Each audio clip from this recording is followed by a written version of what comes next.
So this is a real story, because I always tell real stories. I was at a certain American intelligence agency once for a meeting, and the person got up to the dais to speak and said, will the gentleman who left his phone in the third stall from the end of the toilet in the bathroom at 10:56, please come to collect it. And they were actually, and he had actually been in that stall at that time, they were actually three-dimensionally locating him in space and time while he was taking care of what he needed to do with his phone. Needless to say, his phone was eventually shredded, but it's kind of a good story. Anyhow, we have digressed and I haven't even started yet. So, welcome everyone to the 106th OGC Technical Plenary meeting here in beautiful Orleans. Snowy Orleans, which is not what I expected in March in France. What's that song about April in Paris? Well, we're not there yet. So, but it's been absolutely wonderful already. We have a very full opening plenary agenda today. We've also got a fairly unique opportunity for all of you in that our two hosts, BRGM and Altos, are going to present together because they're working so closely in partnership. And I think what's really good for all of us today is to see how that partnership has a number of key components related to standards. So not just a matter of convenience, but a matter of necessity that our hosts work together and that they're sponsoring us and working with us today. So before we go on to introduce anyone, let's please thank our hosts for their sponsorship.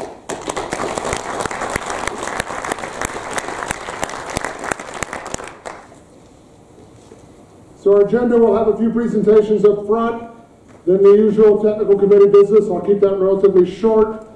We have an update on the spatial data on the web interest group and subcommittee, and then a summary of some ongoing innovation activities, and finally an announcement about the upcoming ISPRS meeting that will be held in Delft.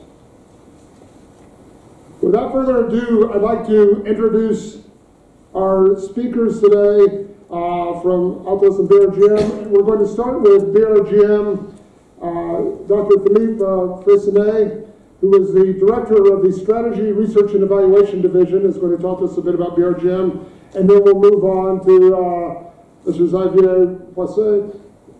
Right, close? I thought so. Good, thank you very much. From Altos to talk a bit more about that partnership. So without further ado, please, Dr. Frissonnet.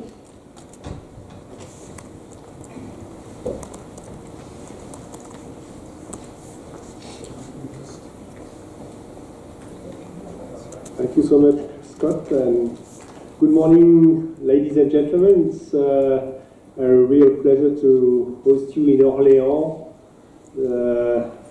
As Scott said, it's a pity because the weather is not what we expected for you for those spring days, but we hope it's going to improve in the upcoming days. So we are very honored and pleased to welcome all of you in Orléans for that 106th technical meeting of the Open Geospatial Consortium. I would say that, and we are very happy to co-host that meeting with our partner Atos.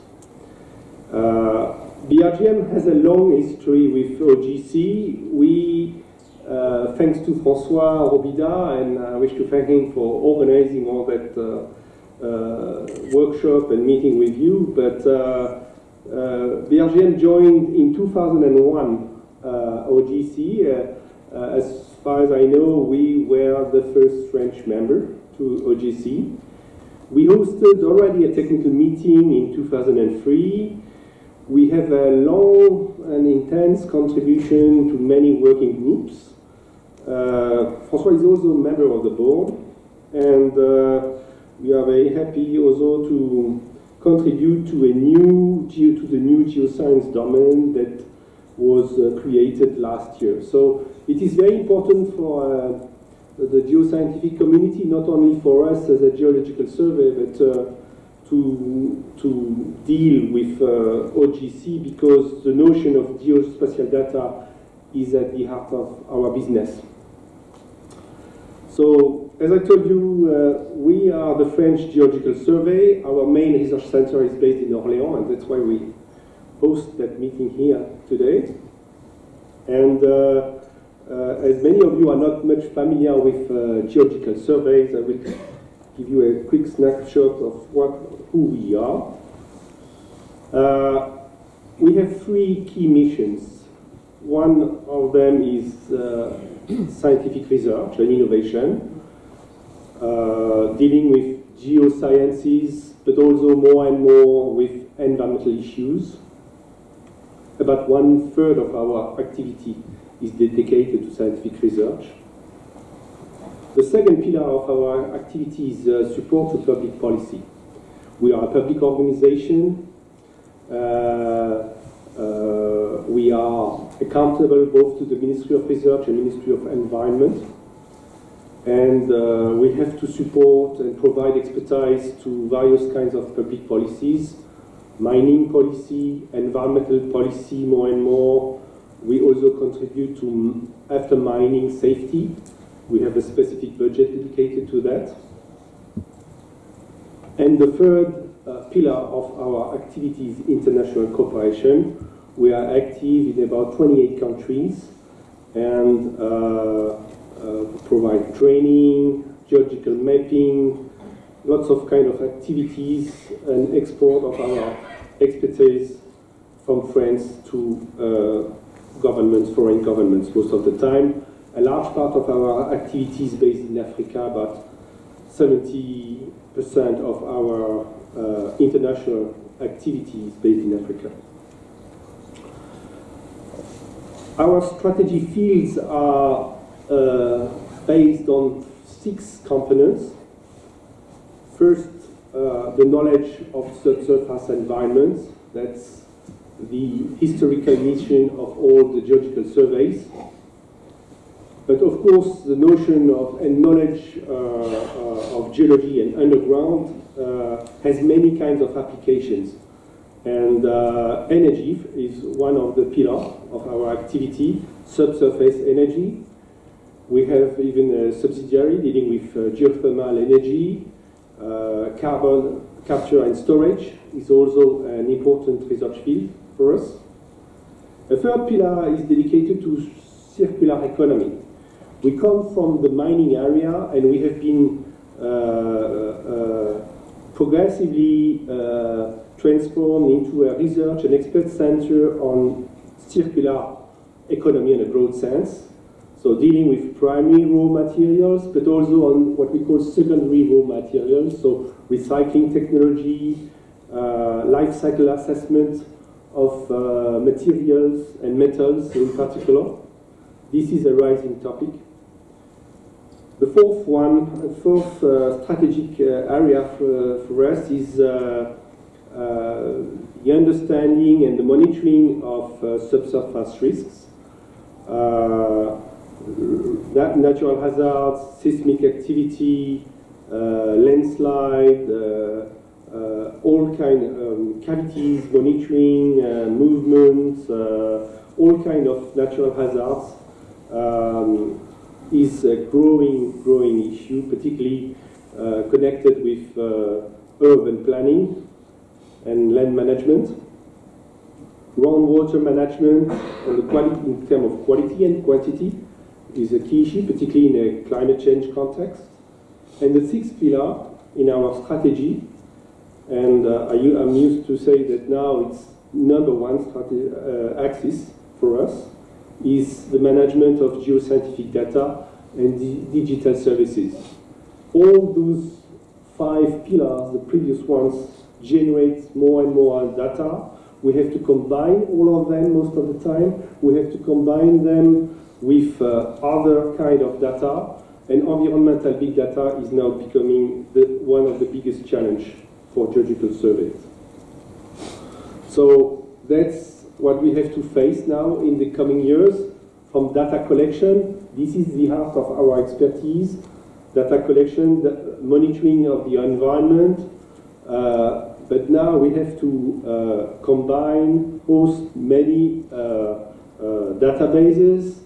Because of our expertise, different public agencies or ministries are getting in touch with us to host their own databases, and we have contacts and partners to develop digital services. For instance, ethos. One of the big challenge for geosciences is first, and this is from the historical point of view, we have to deal with the visualization of natural systems. However, we have to mix very heterogeneous and complex data. Modeling natural systems is very complex. And we have also an issue which is very common to geoscientists, but we have to tackle those challenges as well. It's multi-scaling issues, because we have to deal from ground systems to continental areas, and to combine all those kind of information. For that reason, we developed different systems and joint networks. This is an example of the platforms and networks we joined. Because of those issues, we contributed a lot to the definition of the Directive INSPIRE on geoscientific data to make European geoscientific and geospatial database interoperable. We have an alliance which is called One Geology that gathers most of the geological survey all over the world to define common standards on geological data. And we now are contributing to the startup of EPOS, the European Research Infrastructure on Solid Earth. EPOS is going to be the main European research infrastructure for underground databases, gathering databases for geophysics, but for geology, and in the near future probably for geochemistry.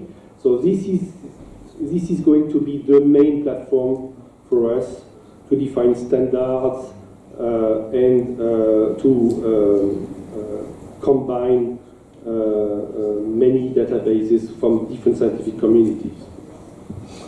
I would like to give you a couple of snapshots of our current activities dealing with environmental data. One of our goals is to develop climatic services in the future. Some of them are becoming operational. I can give you an example. This is a picture on the left from the Irma cyclone from last September, which is the strongest cyclone forever in the North Atlantic. We have been strongly involved to advise the public authorities, because we have developed models that are able to combine weather forecasts, sea level, but also the energy of waves, and combined with geomorphological and geological data, and also built environment. The combination of all those kinds of data are able to provide relatively interesting and useful predictions on subsurface flooding, which is the main risk for such kind of natural risk. So of course, we have to face specific challenges on 2D, 3D modeling, multi-scale issues as well. But we are now able to predict or to provide a probabilistic approach on where are the areas that are supposed to be flooded according to the evolution of the weather forecast and the energy of waves. This is a kind of service that requires, of course, very specific expertise on geospatial data. Another example, which is a small project, but I would say something which is quite promising for us, is the combination of social media data and natural hazard data. We developed with our partners, an insurance company, Maif and UTT University in France, an app that is able to combine those kind of data. This is an example of an earthquake, a moderate one, that happened last year in La Martinique in September. An earthquake with a moderate magnitude of 5, but the earthquake happened in the northeast. You can see the red star in the northeast of La Martinique, and about 1 minute after the earthquake, there was some tweets that were able to be detected, and they were located on very specific points. That means that some faults were reactivated because of that earthquake on a specific location in La Martinique. And so this kind of app is quite promising to help the public authorities to focus where to send rescue teams or where to evaluate damages on real time. And so that's a combination of seismic data and social media data. Another promising field is the evaluation of sustainable cities. Of course, you're a community who's able to deal with smart cities. We talk about sustainable cities because the underground of cities is going to be more and more used, and there will be more and more conflicts of usage between infrastructure, energy use of underground, various kind of use will create tensions, and we need to be much more accurate on the information of underneath our cities. And one of the current challenges is now to combine and to be able to adapt the different standards from the BIM in surface, the built environment, and the geospatial data underground. That's a key challenge for us, and in the upcoming years, this is for us one of the main themes we want to improve. So those are 3 examples of geospatial data we are dealing with. So as you can see, it's a very hot topic, very important to us. And I hope the OGC and its working groups will help us a lot to improve our knowledge and our standards in that area. It's of prime importance to us. I'd like to conclude with some strategic topics, which are the key side events and the social event of the week. So François told me that you don't have to forget about that, so just a quick reminder of some key events during that week. First, on Wednesday, there is the open day in the morning and afternoon, dedicated to underground data and land management. On Tuesday, there is a dinner at Main-sur-Loire, which is a castle. You can visit the castle as well, where Joan of Arc stayed. And on Thursday evening, there is also a reception at the City Hall, so don't forget those key events. Thank you so much for your attention.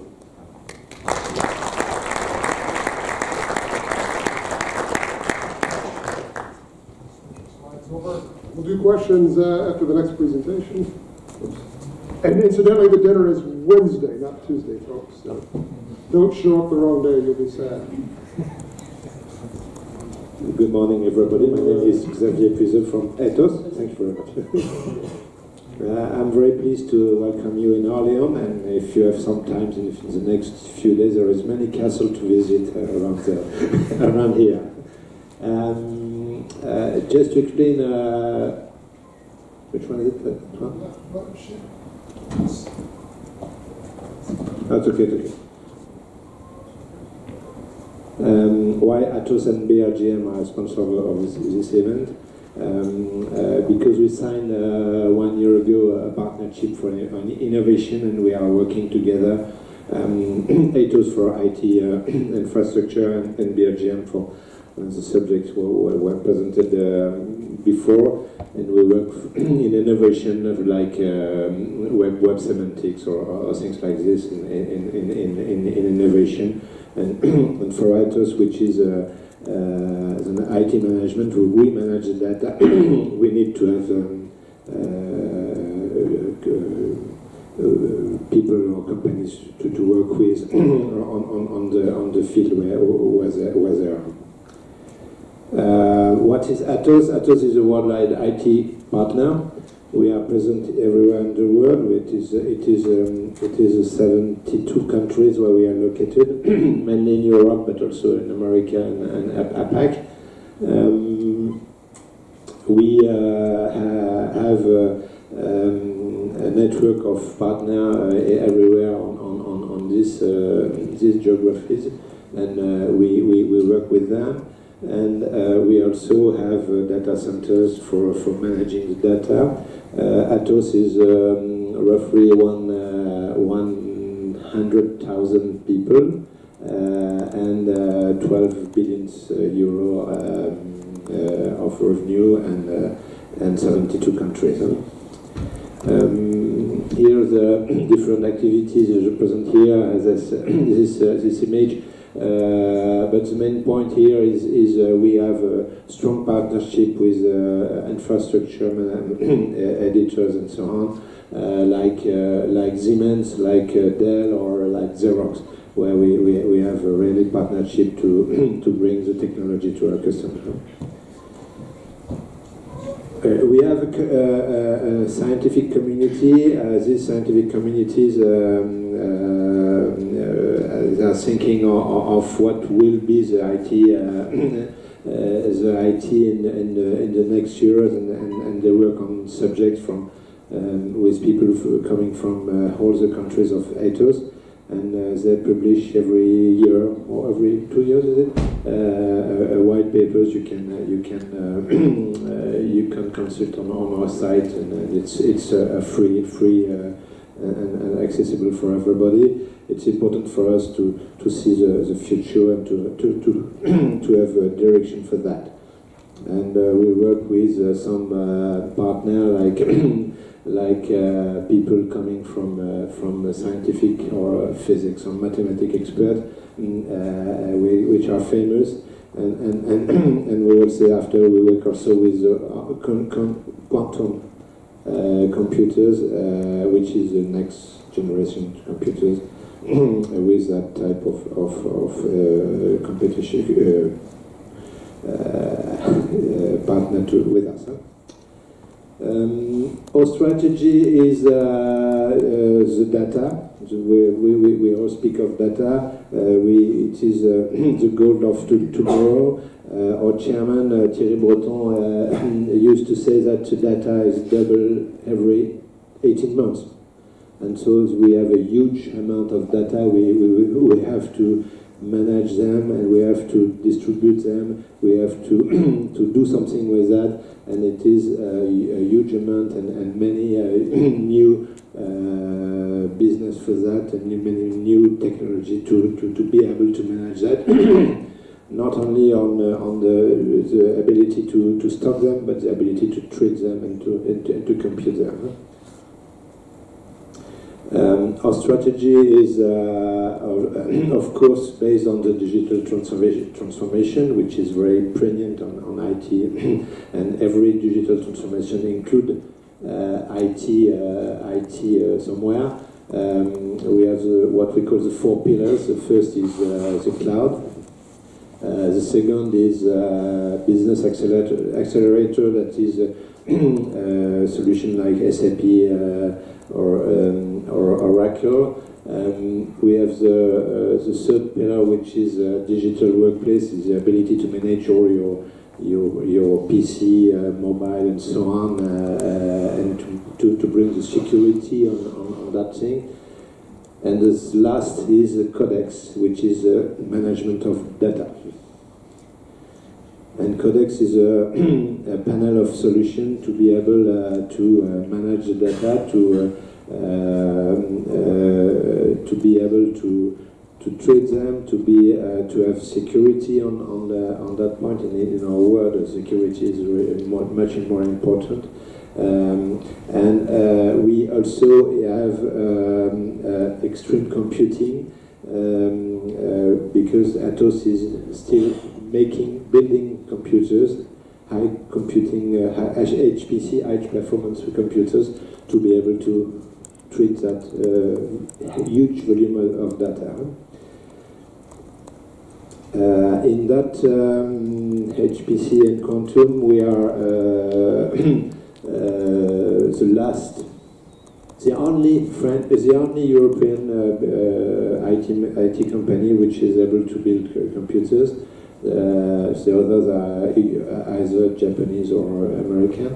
And we speak about petaflop. Don't tell me what is it. It is many possibility of operations. And here we see some example with GENSI, which is a French consortium which provide capacity of computing. We have the Max Planck computing in I think it's Germany, and University of Tasmania in Australia. We have also some big companies like Électricité de France or Renault, which are using our computers to manage simulation and things like this. And the last contract we announced is for the Jülich Research Center in Germany. It is 12 petaflop of powerful. So this is a part for us of the data management, and we provide this type of machine to be able to manage the full data. Last point in that register is quantum. We work on quantum computer, qubit.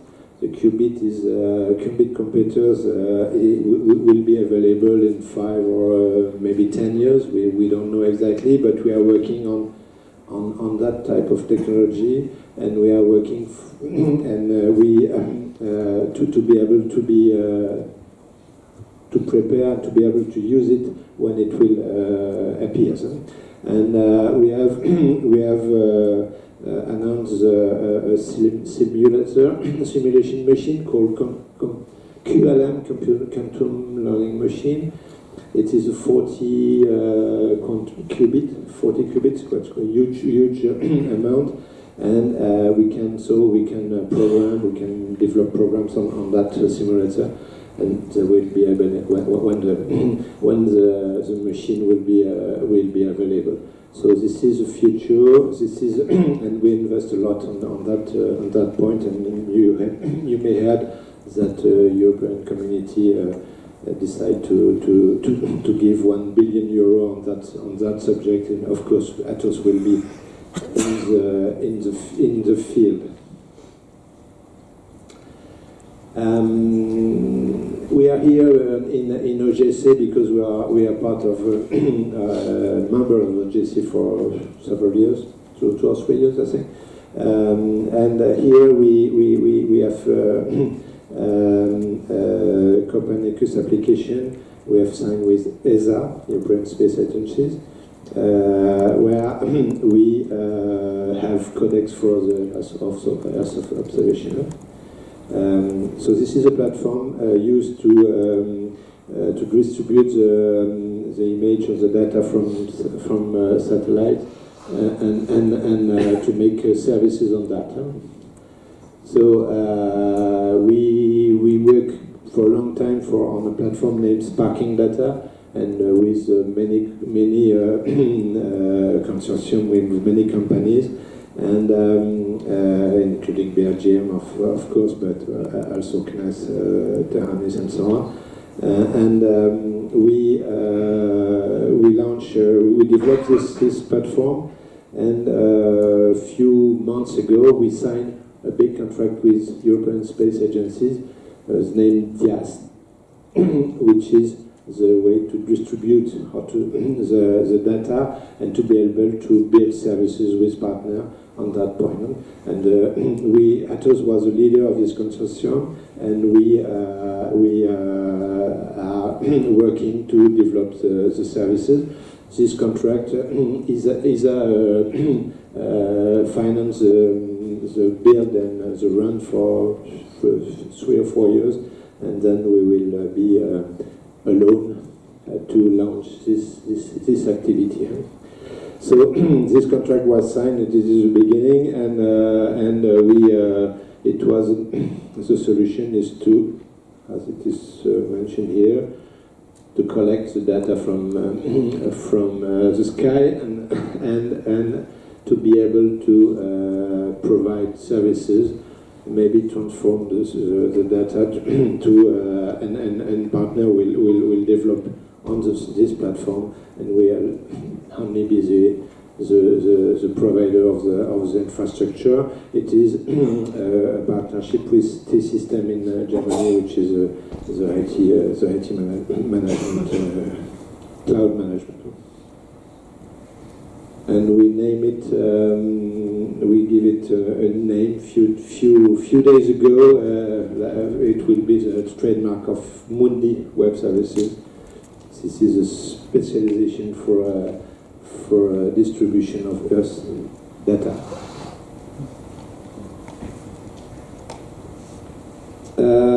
Last point, Atos and OGC. So for us, it's important to be present on your organization, and I say we contribute for a few from a few years on your organization, and I plan that other countries and France will contribute very soon, and we have a request for that, and I'm sure that other countries from Atos will be inclined to be so. Last point before to show what Atos can do. We were as Olympic Games hand this weekend, I think.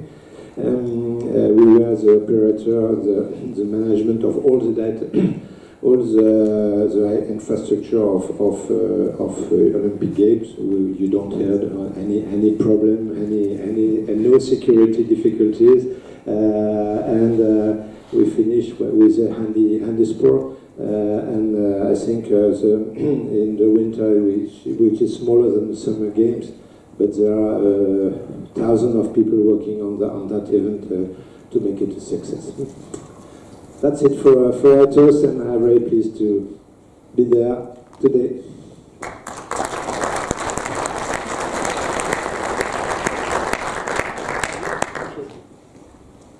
Do we have any questions for our speakers from Belgium and Atos? Messieurs, merci beaucoup. No questions from you guys? Okay. Apparently, in my spasmicity this morning of not getting GoTo to connect, I never completed the job. So let me connect GoTo really quick, because it didn't connect earlier. And you can watch me log in. This is always exciting. So while we're doing this, let's see. Here we are once again at being hosted in part by a geologic survey. There's a lot of geologists out here, I know today. There always are a lot of geologists. How many of you in the room are educated as or work in the geosciences? Geology, hydrology, hydrogeology, geologic engineering? Yeah. Pretty huge fraction of the room. So, soil science, yeah. He doesn't know that, that's right. This is the problem we had earlier. There seems to be some connectivity issues with GoTo today. While we wait,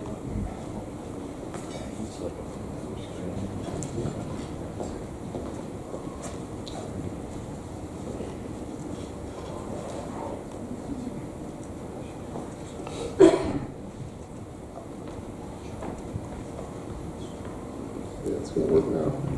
You want a question about BRGM? Yeah, question. So you presented that underground was an important topic from BRGM. I'm wondering if you could elaborate a little bit more about what you're doing and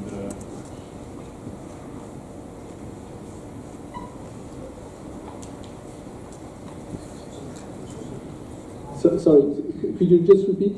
the topic of underground information modeling. You talked about the BIM information above ground, Yeah. and then in particular, it looked like you were doing carbon entrenchment underground or other activities with respect to underground modeling.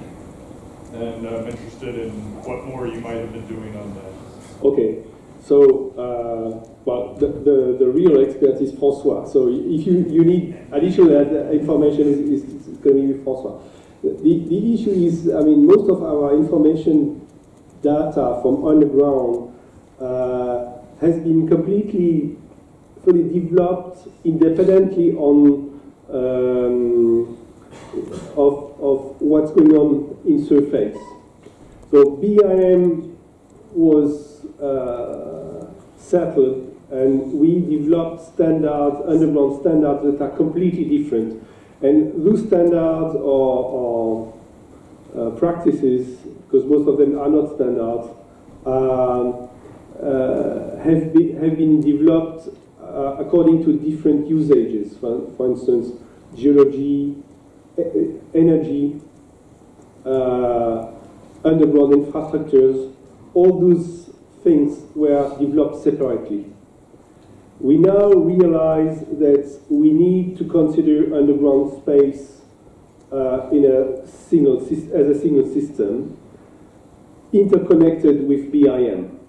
So how those different worlds, we have different worlds underground, how those different worlds can converge, and how can we converge with BIM? This is the ongoing question. So we have now a project in France which is called MIND, with all the main underground operators, like building companies, engineering companies, energy companies, all those ones dealing with underground data. We have now a very large consortium of about 60 partners to establish and to define what could be the future standards for underground data, and how could that be combined with BIM, particularly with the construction companies. So we now realize that we share common interests, and so we hope that in the upcoming years there will be a standard for that. So I guess you plan, that's what you told me, you plan to discuss that during the week. So that's going to be one of the topics which is going to be presented. Very good, thank you. Thank you. And it took pretty much an entire time to even get GoTo running, folks. There's a problem in this room with GoTo. It hates GoTo. All right. Should I share the right screen?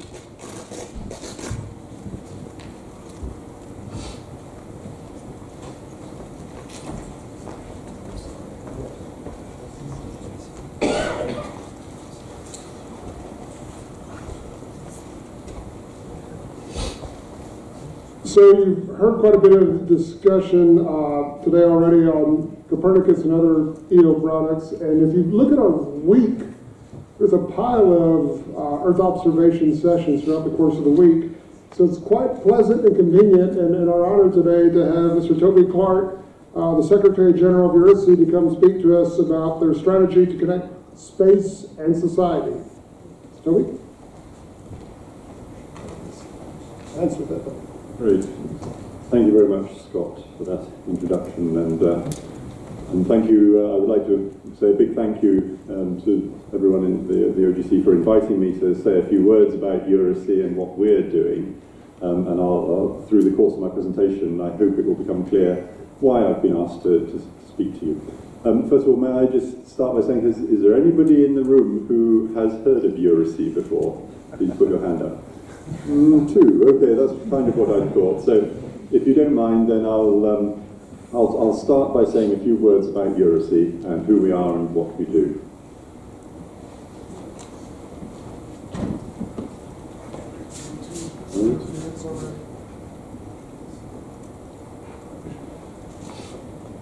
there we go, yes, EuroSea.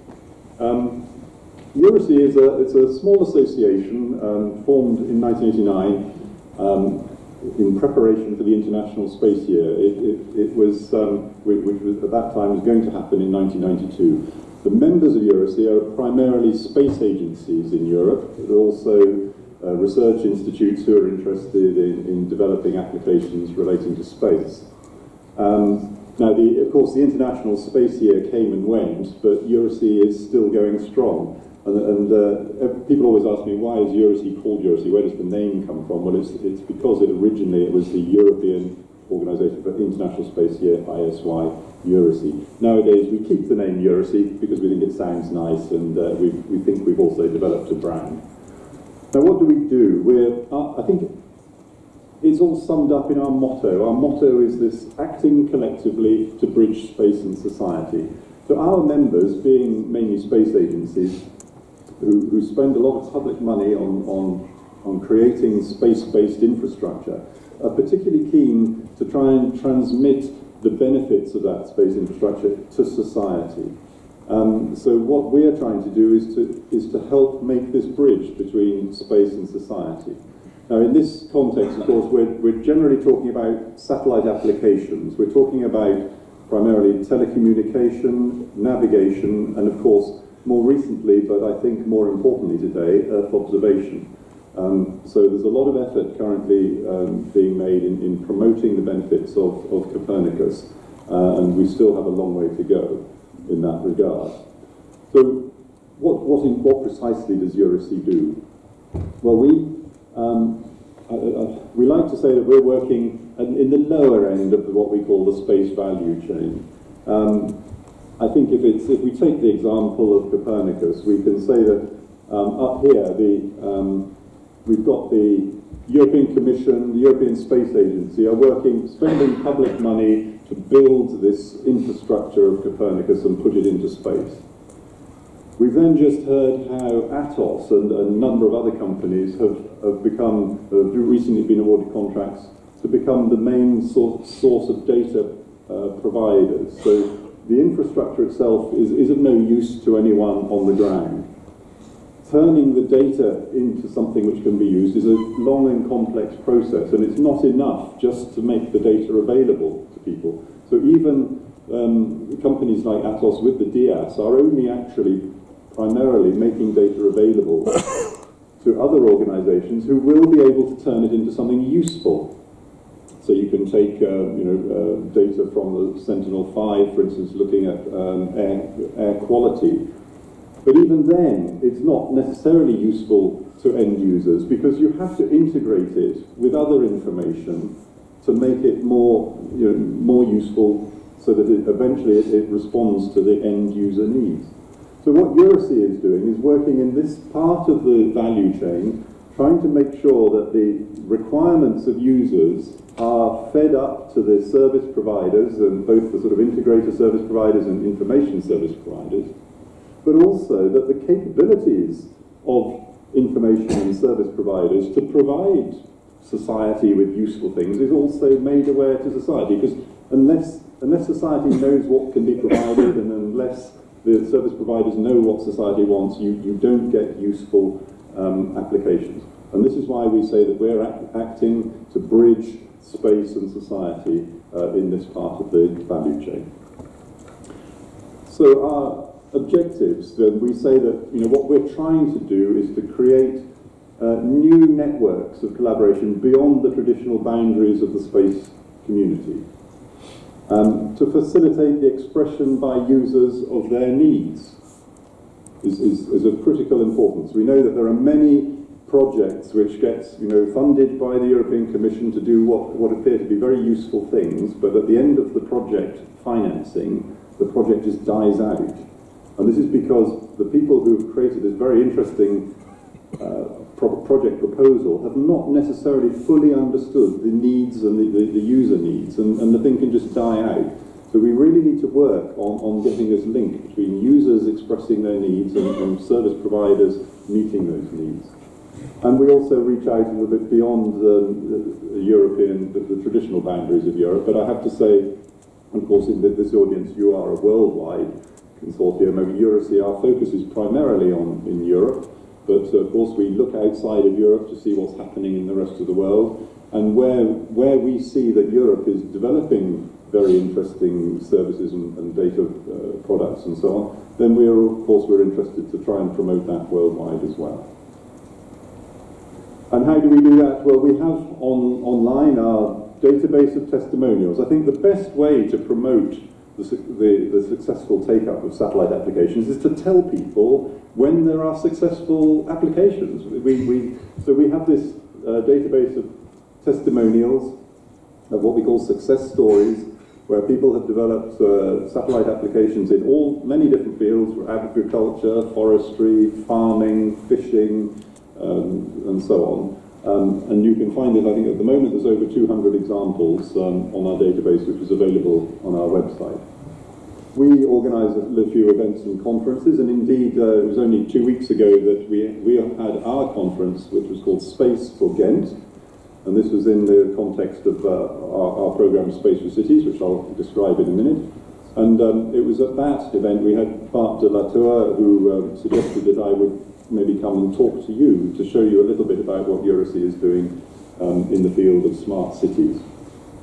And we also make publications and surveys, and in fact we also have an ongoing survey at the moment about the use of satellite data in cities, and maybe some of you may have contacts who may be interested in participating in the survey. So I'll just say a few words about what our current focus is. I mean, we are a small organisation. We have to manage our resources very carefully. So at the moment we're concentrating on 3 major themes. Satellite applications for the Alps, mainly looking at how satellites can help search and rescue operations in the Alps. Satellite services for future health. How can satellite applications help the provision of healthcare in our modern society? And finally, but probably the biggest thing that we're embarking on at the moment is our programme which we're calling Space for Cities. How can satellite applications help our citizens, the more than 75% of citizens in Europe who live in city districts? It's a very, there are a lot of problems specific to managing cities, and satellites are there to help. And we have to make sure that there is this expression of user needs and an understanding of what satellites can do to make that successful. I'll say a few words about the Alps and Space for Cities. So when we're in this program, Satellite Applications for the Alps, we were particularly looking at how satellites can help the support of emergency call services, and how they can support search and rescue team coordination. And as well as, in particular, the sort of probably the most important from the perspective of Earth observation, how can you take geospatial mapping information and use that to support search and rescue services? And what we find is that actually the search and rescue teams are telling us a few things, and these are, to some extent, all these findings are related to standards. Because one of the major findings was the search and rescue teams were saying that when somebody is lost in the mountains and they pull out their mobile phone and make an emergency call, dial 112, please come and help me. At the moment, the precise location of that phone, which is available because it's got a GPS or Galileo receiver in it, is not transmitted automatically to the search and rescue services. And so if you get as far as dialing 112, but then you can't explain to the rescue services where you are, they can't find you easily. They may be able to use the cell phone network to locate you to within 1 kilometre, but it would be so easy if your phone could just send its signal automatically. And now this is, I think, is an issue of partly policy and standards. So there are standards now where your Android phones can send the precise position, but it's not done automatically, and that is a problem of policy, because it's not mandatory. There are people are concerned about data privacy issues and so on. Nevertheless, it would save lives if by dialing 112 your precise position was known. So I think that very interesting standards and policy problem. It's not a technical problem at all these days. But we also found that there are problems when you have search and rescue teams coordinating with each other. You have, of course, in the Alps, there are many different areas covered by different search and rescue teams, and particularly you also have 6 different countries, so you actually often have search and rescue teams coming from different countries, speaking different languages. And where they're having to coordinate their operations to search for somebody near a border area, they need to be able to share their data. They all use modern applications using satellite technology, but because they're using different applications, it's not always so easy for them to share data. And so this, again, is a particular issue of standards and how can they share. There's no proposal that they should all use the same application, but they should use applications which can share data, can share information, allow them to coordinate their activities much more effectively in the race to save lives. And then finally, of course, the idea of using mapping data or Earth observation data to create maps which could give you estimates of, for say, avalanche risk or landslide risk in mountainous regions. Again, there are numerous examples of these. Many projects have shown that it's possible to do this, but we see that it's not always reaching the end user. So actually, the end user, people who go into the mountains, can find it difficult to find and access these type of services. So we need to work a little bit on that.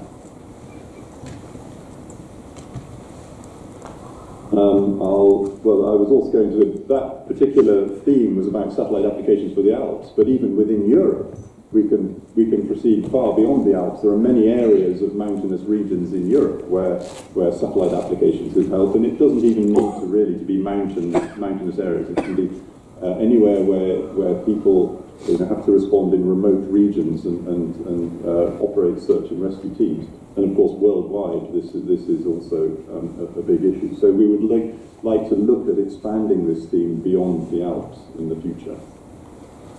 But I'll now come to our project, Space for Cities. And by the way, I've left a few little brochures and leaflets by the stairs on the way out, if anyone would like to pick these up as they leave the room.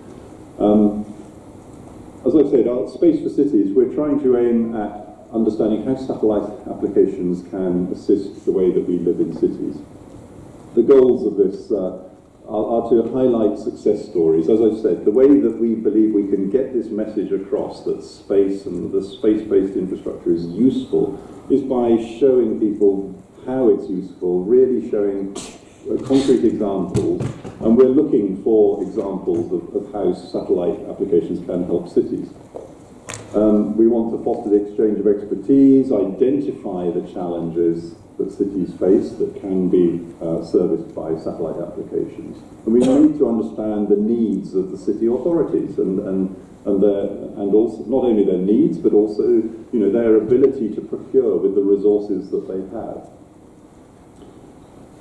So as I say, 2 weeks ago, we had a meeting in which we were looking at space. Again, how can satellite applications help the city of Ghent in Belgium, which is I would say, a sort of small to medium-sized city. It prides itself on being a city which embraces new and modern technology. And we saw a few examples of some very good examples of how satellite applications are assisting cities in certain areas. The main sort of topics are in the monitoring of land subsidence using interferometric synthetic aperture radar, monitoring of infrastructure movement by using the phase-based signal measurements of using GPS or Galileo signals, monitoring air quality and pollution, transport management, urban planning, and the ability to use satellite observations to very quickly see where alterations have been made in the cadastral plan of a city, so that you can follow up where planning infringements are and so on. Managing green areas and waste management, all of these things, plus numerous more, are areas where cities can make use of the satellite applications. And as I said, we're certainly very keen to share with you our experience, and I would also be very interested if any of you know of good examples of how satellite applications are helping cities. We would be very interested to hear from you too. I'll come come to a close now, I just want to finish with a few thoughts on we as Eurosea. We're coming really from the space sector, so yes, we are interested in trying to promote the uptake of satellite applications, and we find that satellite applications are not fully exploited to their best potential at the moment. And I think I'd like to show you some of the common barriers, and none of them are particularly surprising, but I think we find this in most of the situations that we look at, whether it's even telecommunication, navigation, or Earth observation, is primarily the lack of understanding in the space sector of end-user needs. And I've already said to you that we've seen many examples of projects where people have great ideas, and they're very exciting ideas, but they don't necessarily talk in enough depth to the user communities to really understand how the user communities would use it, if it really is of use, and most importantly, whether somebody will pay for an operational service. We have the lack of knowledge of user community of what satellites can provide. I mean, most people think of space as astronauts, the International Space Agency, the space station, the Apollo trips to the moon 50 years ago, and they don't understand that they have all this satellite technology available to them in the modern era. The perception by user communities that space is expensive. I mean, we saw in the Alps that search and rescue teams will not use satellite telecommunications because they think it's expensive. But actually nowadays you can purchase a satellite subscription for not much more or even the same as a normal subscription to a mobile phone. So, why is this perception still continuing that space is expensive? The lack of easy access to useful satellite data. Now, this, of course, is something that is bugging the Copernicus. Copernicus is producing so much data, in its raw form. It is so unusable by anyone who might have a use for using it, and that's why we have to have this long chain of people taking the data, making the data available, turning the data into something that can be used by service integrators who can integrate the data into something that can be used by final users. It's a complex process, and it does create a barrier to the successful take-up, and we have to put a lot of effort into making this more easy. And finally, the lack of coordinated public sector procurement policy. I mean, if we find useful applications that really improve the lives of our citizens in cities, then cities have to be prepared to purchase these, or they have to have the resources to purchase. They have to be shown that if they purchase these services, it actually creates cost savings in other ways. They can also, if you have more cities procuring certain services, of course, you will probably reduce the unit cost of the services and so on. So there needs to be some effort to make a coordination amongst the procurement of services. So, having said all that, I would really like to finish by, traditionally, people sort of say, "Oh, are there any questions from the audience?" But I would actually like to ask you, I would like to challenge you, please, to say, are there ways that some of these issues can be particularly addressed by the creation, the adopting of appropriate standards, be it software standards or process standards or whatever. And I would be very interested to hear if any of you have any particular thoughts on this. Unfortunately, I'm not here for the whole of this week. I am here all of today. So if you would like to, I will try to come back on Thursday, because I've noticed that there is a working group on smart cities, and I'd be very interested. Either myself or one of my colleagues will come on Thursday morning to try and attend that. As I said, otherwise I'm here for the rest of today, if you would like to share something with me. But otherwise, I thank you very much for giving me the chance to share this with you, and I look forward to enjoying your meeting today. Thank you.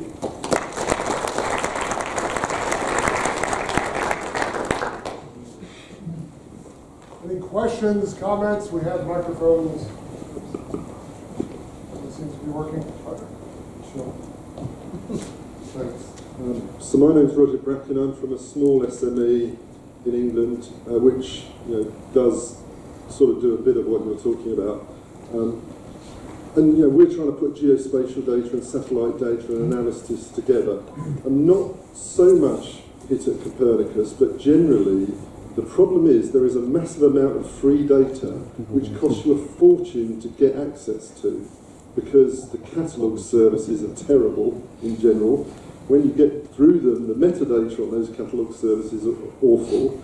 Some of them implement OGC catalogue services, but GEOS has got 1 million items in, so only 60,000 have got a position on those items. All these, now I mean, Copernicus and lately USGS have put their data up on Amazon, things like that, so it's much more usable. But the Copernicus catalogues are horse and cart in terms of performance. So if you want to find out all the data you need, it takes you ages because the service is slow.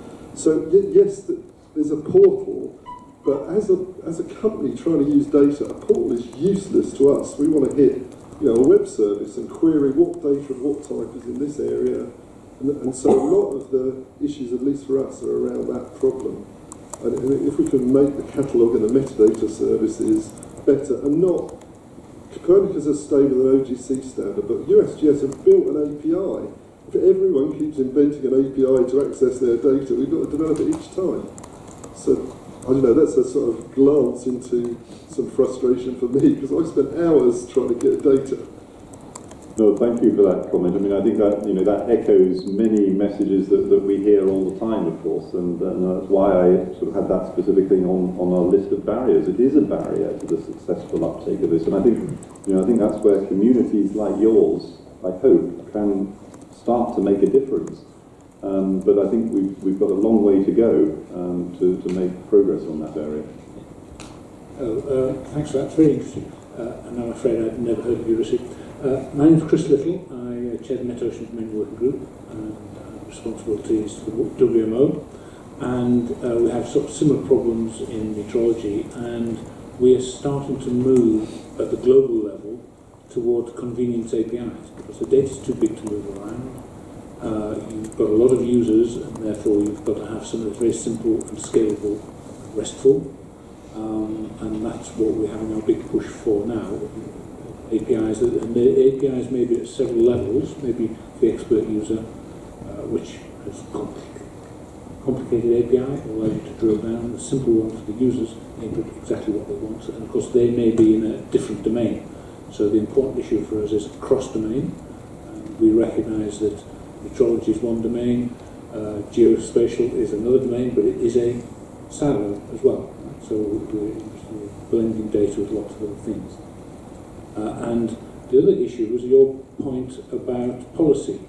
I had some experience of when we were implementing one of the WMO systems, that in the past, we mentioned this in the non-authoritative ad hoc working group this morning,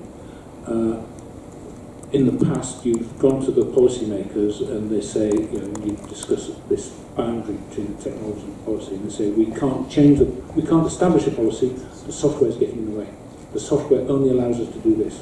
And the catalogues and portals are one thing like that. And we had some success with policy-driven software. It was kind of policy neutral. The software enabled you to implement different policies as a kind of configuration item. And then that put the policymakers on the spot because they had to make a policy. But no, I think the issue of policy, I think, is very important for this. I mean, just to go to another example that we had I didn't talk about the field of healthcare, but actually there's one example that we found where in Scotland, the people are developing services for remote monitoring of patients at home in the remote areas of Scotland, so that they don't have to stay in hospital. It reduces all sorts of risks for the patient, makes it much more convenient, and it's even cheaper to manage the service. But because insurance companies don't necessarily recognise telemedicine solutions as a medical act, then they don't support that. And the National Health is too conservative at the moment to take it on. There are it's real policy barrier that is stopping these solutions really benefiting the lives of people who could benefit from them, and we have to work a lot harder in the area of trying to influence policy. Everyone, please, thanks Toby for his presentation.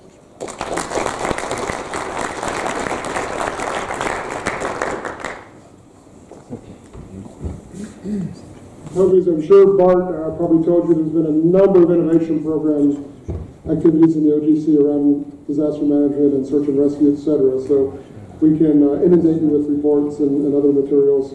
And yes, there is a standard for that. So we can use GeoSMS to do that position. I pay $100 a year for an emergency transmitter that communicates via satellite. You're right, it's cheap as dirt. So it's certainly nothing terribly expensive. All right, a little bit of DC business and a few more presentations. Denise would like us to try to grab a group photo after this session so we can wrap up on time. During one of the following presentations, I'll go coordinate and see how we want to do that, if we want to do it in here or elsewhere. It's not a beautiful sunny day for the photos, so we may also consider closing plenary day. You've all got emails from me. You always get emails from me. I'm sorry about that, but that's just the way it is. About the potential rail and air travel strikes this week. So we're trying to keep abreast as best we can of what's up. There will certainly be some impact Wednesday, Thursday, Friday, which hits a lot of you with your travel, I know. So I did send a couple of emails and have given a URL to a place where you can put your travel details and share rides. Track me down anytime this week, and I will be working to facilitate groups of you to share rides to airports or train stations as this evolves. At a minimum, it looks like some local air travel impacts on Wednesday, Thursday, Friday. Rail impacts on Thursday for sure, but it may just be Paris. So we'll keep abreast as we see what's going on there. But I'm happy to help coordinate all of that. So that's why I'm here to help you. So come track me down in a week if you need help with travel. Lunch today will be served sort of between the two doors of this room. Where the coat check and the coffee was, you'll be able to pick up lunch there, and we'll go down the hallway where there's areas to sit and have lunch. So lunch is kindly provided by our hosts. You've recognized the new agenda style on ogcmeet.org and the website. This is all partly related to the system we've implemented for chairs to help pick their sessions much more easily, which is going really well in my opinion. I hope chairs agree as well. It certainly means sessions get picked instantly. The first time we have a telecom, 80% of the meeting is jammed. That's okay. But maybe you didn't know this little thing I've highlighted in red. You can, it defaults to a week view, but if you hit the day button, then you can actually see what rooms to go to. So when you go to ogcmeet.org or to the website for the meeting, you can hit that little day button and you'll see where all the sessions are for the day. User tip for the day. All right, I want to talk a little bit about a standards roadmap that we're putting in place immediately following this meeting. So the intent is you, as the editors and chairs of your working groups, control your own destiny. You will be able to drive your work through the standards process very interactively, and those of us in the standards program supporting you will, one, be on the hook to do our job to make sure things work in a timely fashion, and you'll be able to see the progress of that. But also, we'll know where things stand instead of having to spend 15 different emails back and forth to really get a handle of where things are in our process. So everyone in OGC will have visibility as well into what's going on with the standards. If you're a chair of a standards working group or an editor, you'll have a view like this in this workflow tool where you actually can upload documents directly from here to pending documents. You can request an OAB review, and we will get that scheduled. As things occur, you move from red to orange to green, like makes sense for most of us that know traffic signals, as your standard works its way through the process.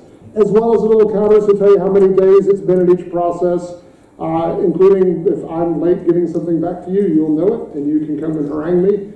So this isn't really fun for me necessarily, but hopefully it's good for all of you. But you'll be able to literally control the entire process through a single interface. So you no longer have to do as much bouncing around our portal trying to find where to put documents for what piece. Everything will go into its proper bin automagically. So I will start populating this workflow as soon as we finish this week, and I'll be pestering all of you to please give me information on your standards. We tried an experiment with a wiki a few years ago, and a few of you were really good at updating it. And a few of you were not as good at updating it, and I was really bad about updating it if you weren't doing it for me. This is how all standards will be managed, so everyone will be in this workflow. Trust me, it's really easy. It will work really well, I promise. Members who are not at that level of editor or chair will also have a view, but a simplified view into where things stand in the process. And we'll be discussing at the planning committee at the end of this week whether we want to expand that view to the public as well, and let the public see where things stand, or give them a subset and let them see just a couple of these steps. So this is all live, functioning, heavily tested. We've been working on this for 18 months now, so it's not a trivial effort. And I'll, again, get that rolled out. So I'll be scheduling webinars to teach you how to go through the process, and I'll hold everyone's hands as we go through. So I'll give you more information. I'm going to repeat in the closing a bit more about this. And then again, schedule a webinar probably in about 3 weeks to teach people how to work through the process. Does that look better than the way we do it now with email, spreadsheets, Google Docs, text documents, sticky notes on my computer screen? That's how it works right now. All right. Next, I'd like to invite Linda Vanderbrink to come up to give us an update on what's going on the Spatial Data on the Web Interest Group / Subcommittee. Linda?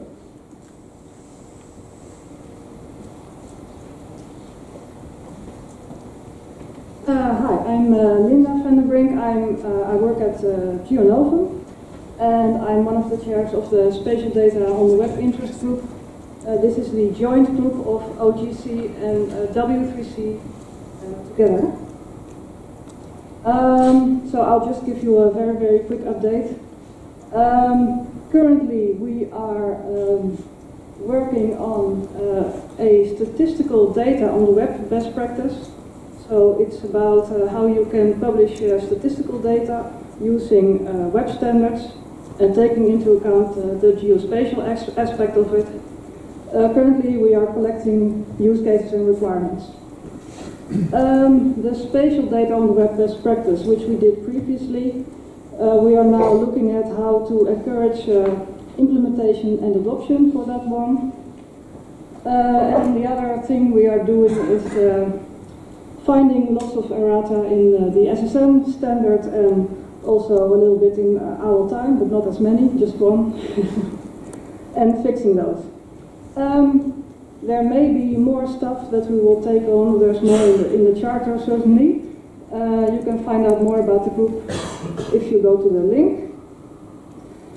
So the other thing we are doing besides working on those work items is what we call triaging. And what we are doing there is looking at new ideas for possible standards going through them, helping them through different stages before the actual working group is created.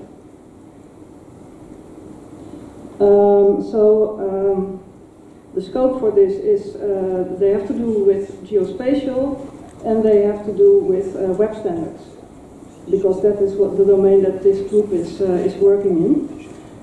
We have a mandate from both OGC and W3C to do this work, and the most important bit, I think, is that we discuss in our group if a candidate for standardization should be standardized in OGC or in W3C or in a joint working group. So that's an important thing that we discuss. In this funnel, we are using the strategy funnel, as the W3C calls it. They are doing this on GitHub, so this previous slide that I showed is the actual funnel that they are having openly on GitHub, where that all the candidate standards go through. So the possible standards go through 4 phases. First one is exploration stage, just any idea can be put in the exploration stage on the funnel. We don't have anything there at the moment for our group. And then the second stage is investigation, and that's when candidates should have at least some description of what it's about and which problem it is supposed to solve, and it should have a leader, someone who is willing to move it forward. We have currently the web video tagging format in investigation stage, so this is similar to when you have a video and you have subtitles and it gets magically synced somehow. This is doing wants to do the same with geospatial, with location information. So you could display a video and display a map at the same time, tracking the location that the video is going through. It would be interesting if you have, for example, a drone image or something like that. In the evaluation stage, the third stage, that's when we would really have discussions about, is this a viable idea? Is there support for it? Are people wanting to implement this? Are people wanting to use this? How mature is it? Is it ready to go to standardization? And the question, should it be at OGC, W3C, or both? So currently we have three things in evaluation stage. One is city JSON, which is a JSON encoding for the city GML model. One is MapML, some of you will know from the testbed, I think. And one is an idea for linked building data, which is coming more from the building domain, but we think that it might also be interesting from a geospatial point of view, so we're going to look at that one too. But we haven't yet. It came through W3C to our group. At the incubation stage, we don't have anything yet, but in that stage, we would really help a group write their charter and stuff like that, and getting the actual working group started. So basically that's what I just wanted to inform the TC about, since we are a subcommittee of the TC, and it might be of interest to you that we are doing this. If you have more questions, you can ask me or Jeremy Tandy, who's the other chair. Won't be here this week though. And the contact from OGC is Scott. Contact from W3C is François Douw. So that's it.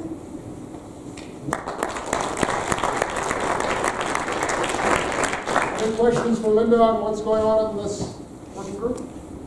It's busy. When are the events this week? This week we don't have a face-to-face meeting. We just had a meeting in Amersfoort, and the next one will be at Fort Collins in June. Regular telecoms. Yeah, once a month. Not that bad. So what's the status of the statistics data for the web best practice paper, discussion paper? Is it on pending? The statistical data on the web, no, nothing on pending yet. The work is just starting. Okay. At the moment we are just collecting use cases and requirements. Okay. Oh, Chris. I just want to just say that the meetings are more often than once because there's the subgroups as well. So there's basically meetings weekly. Yeah, okay, so we have subgroups. So the group as a whole is meeting once a month on telecom, but we have several subgroups that are also meeting in between. The statistical group is one of them.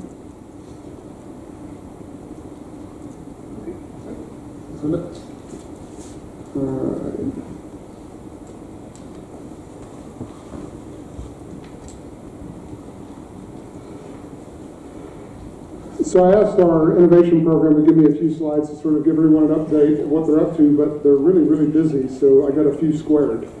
So what I'm going to do is relatively rapidly go through the slides to show you what's going on with the group, but feel free to ask any of us on staff here this week. Bart's here for the innovation program, Luis will be here later in the week, Inga will be here later in the week. So that's why François right there, right in front of me. Sorry. So yeah, there's plenty of folks here to ask questions about these activities. So I'll sort of quickly blast through, and again, not too quick, but oh, Terry's there too. Yeah, I can't see everyone in the room. These lights are brighter than I thought. Testbed 14, 4 major themes right now in evolution. You can see there we're going to have a kickoff workshop 10th through 12th of April. Location's all set, right? All's good. USGS, Reston, Virginia. Testbed 15's already in planning.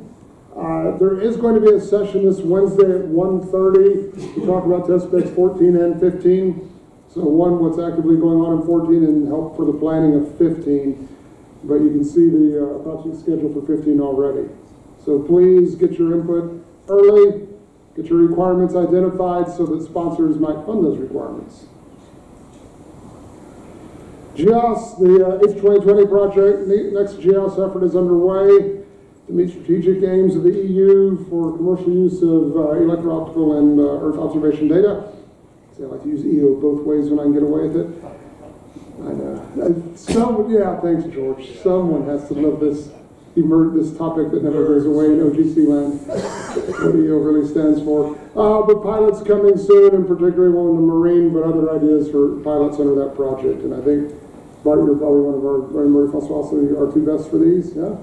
Okay.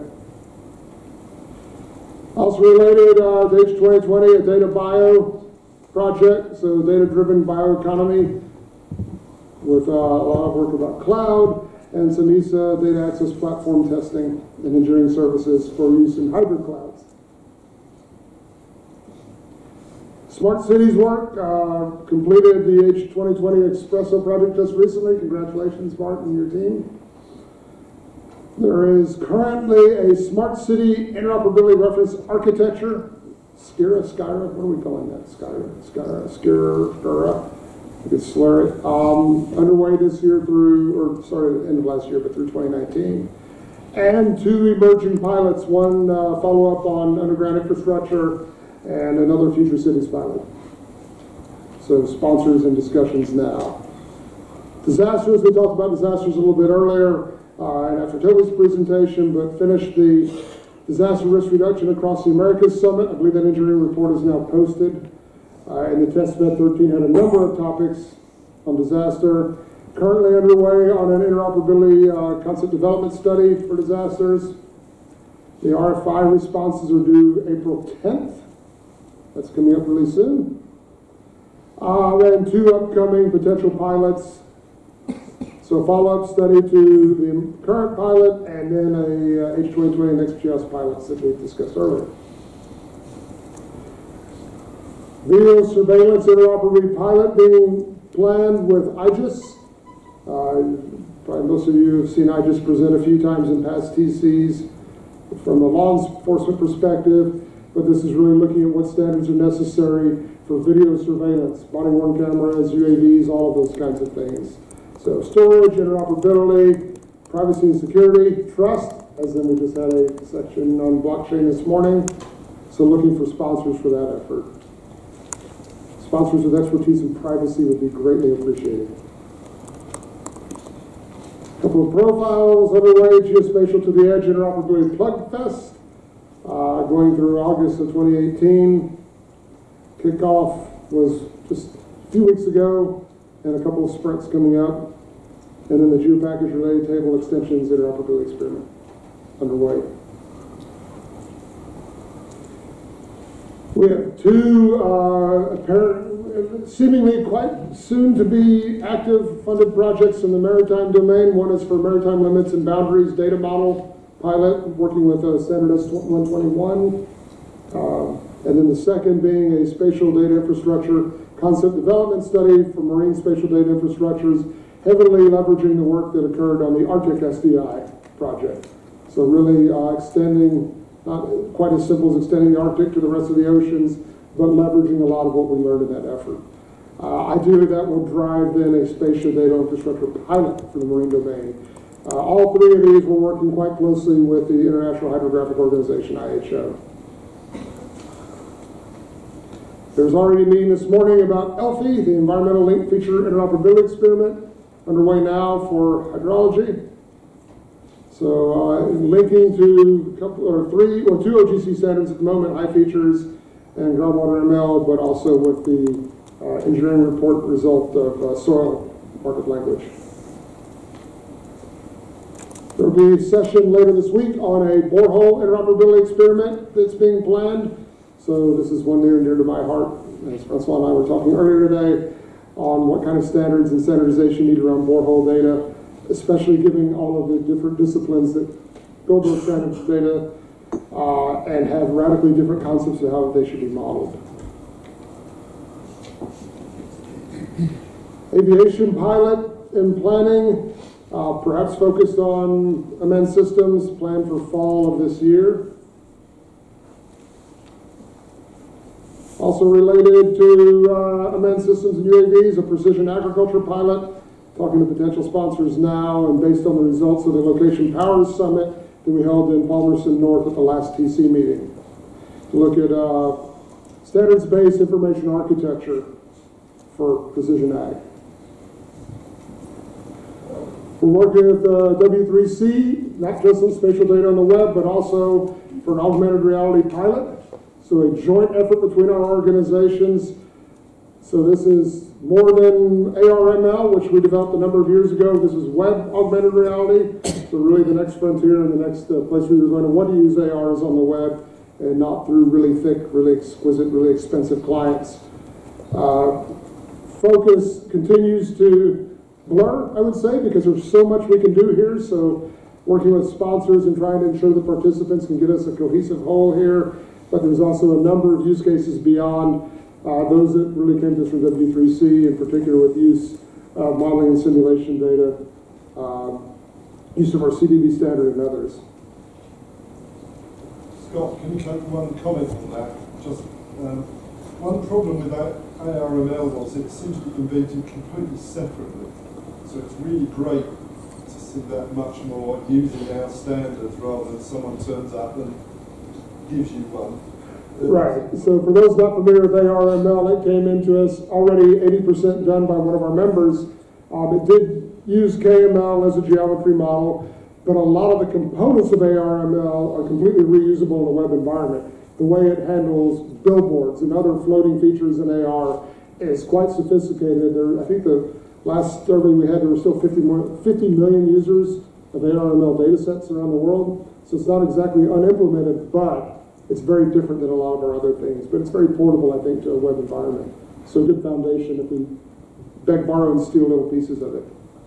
I say that because I was one of the contributors to standards, so I'm kind of particularly engaged. Portrayal, work on testbed 13 on geopackage symbology, portrayal, and ontologies. Current work planned for 14, and then a portrayal and cartographic symbology concept development study. You see a lot of concept development studies. Ideally, a lot of these leading to pilots. Hackathons, there's 2 hackathons occurring this week on Thursday, one in the morning, one in the afternoon. One of those is the Earth Observation Exploitation Platform Hackathon. I think it's been going on for a little while with other events and will continue.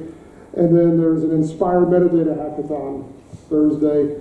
2 weeks ago, we held a Web Feature Service 3.0 hackathon, which was very successful, where I was the CBW, the Chief Burrito Wrangler. So we had, I think, a very, very impressive group. 27 people attended the hackathon in person in Fort Collins. And so we'll have more information on that at the closing plenary. So there's a summary of innovation program activities. You can see it's jam-packed with stuff. If you have questions, again, track down the relevant staff members here this week. Just about everyone from the program is here this week, and they'll be able to further direct you. Mark, next let's talk about GeoDelft. Before I do that, we had a blockchain ad hoc this morning, and it came up on Scott's slides as well. We actually have a blockchain specialist amongst us. Where's Arthur? Raise your hand, there he is. So we're looking into how do the OGC standards interact with blockchain. So to take that occasion today, he's here today, and so make sure you hook up with him. So having said that, beginning of October in Delft, 4 conferences meet at the same location: ISPRS, FIG, UDMS, and 3D Geo Info. Reason I'm standing here is that the OGC is organizing 2 sessions at these conferences in Delft. We all know this location. We were there last year. And so the OGC is organizing 2 sessions. One session will be on the OGC horizontal, what's new. And the other session we're organizing with 3D GeoInfo and Smart Data, Smart Cities, and that'll be, instead of horizontal, it'll be more vertical. So I'll be reaching out to you, but I'll also like you to reach out to me for interesting topics that you might have for those sessions. I'll send that out through TC Announce as well, and there'll be a press release for this. So here's some deadlines for you. So for full paper submissions and abstracts. So there's still some time to go over this. For the OGC sessions, we can do it through abstracts or full papers, but also some big sessions that are really interesting that we would like to share with the community. We have already 5 keynote speakers secured. You'll recognize some of those distinguished speakers. So I think they have a fantastic lineup on the keynotes. There's also travel grants that can be applied for. That closes on July 31st. So here's the URL for the 4 events, for the conferences. So again, OGC is organizing 2 sessions, one horizontally and then one vertically specific on Smart City, Smart Data, and 3D Info. So thank you so much for that brief one. Any questions for Bart? Is he going to show up? Did you have the dates for the abstract and the full papers the wrong way around? You normally do the abstract before a full paper. These are the dates that have been given to me. I'm part of the scientific. Well, that's what they decided to do. It does have a couple stars behind it, so there might be some additional info behind that, but please go to the URL for more information. Well, good question. All right, thank you.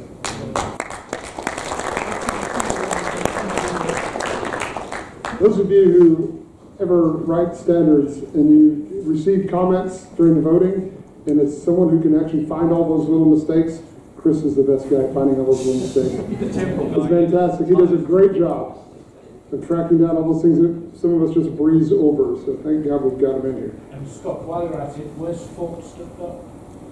Fort Stuttgart? Where was Fort Stuttgart? I don't see Fort Stuttgart. Is there a slide somewhere?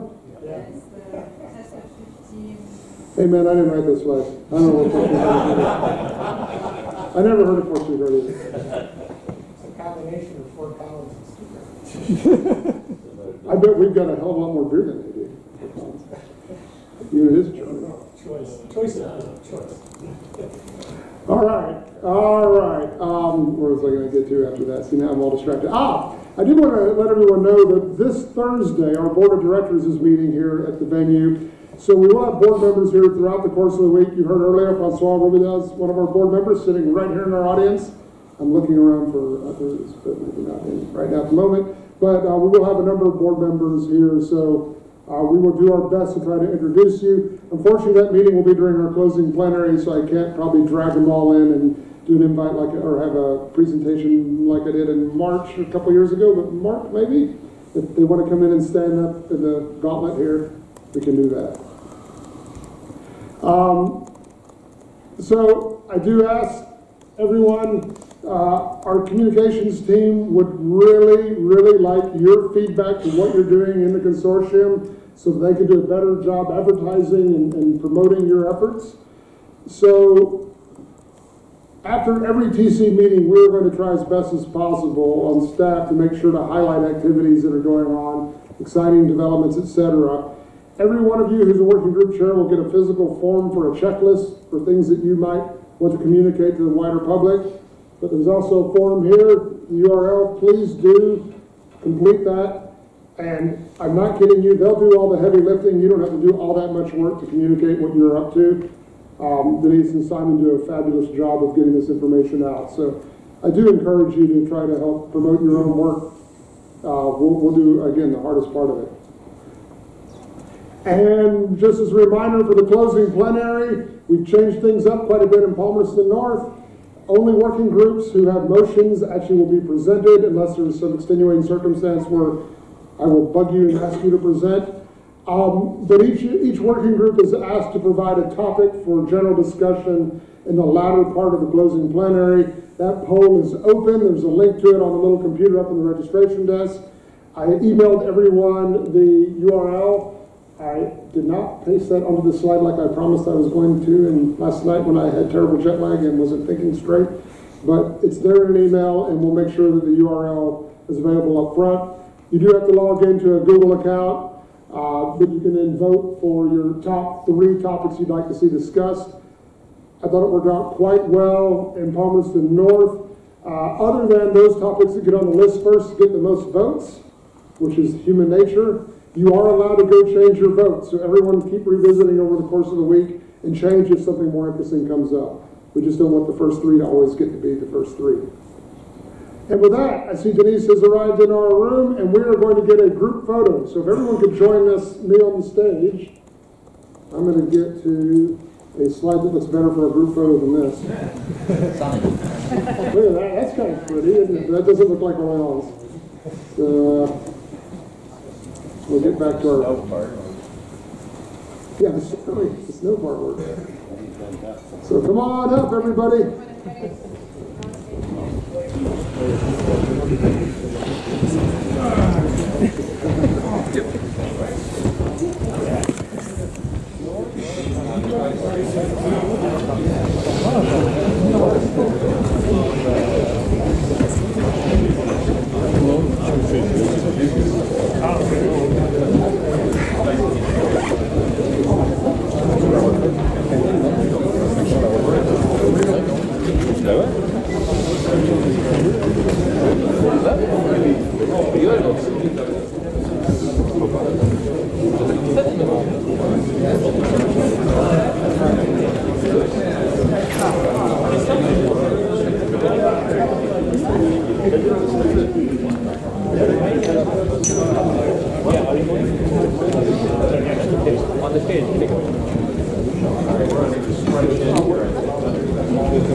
Everybody at the edges, moving, please. That way.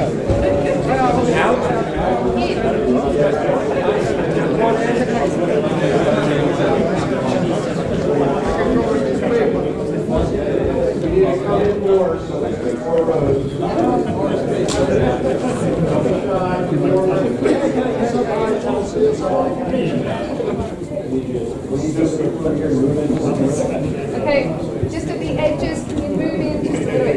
Classic cap. Bit more. Okay, so everybody over here, move this way, Fill in space. How about the edges of the screen? That be your limit? No, a little bit outside the edges of the screen, but just not. It's been voice on the phone for the last couple of years. What do you think? That's right. Oh, you know, this is good. Keith, can you move it just a little bit?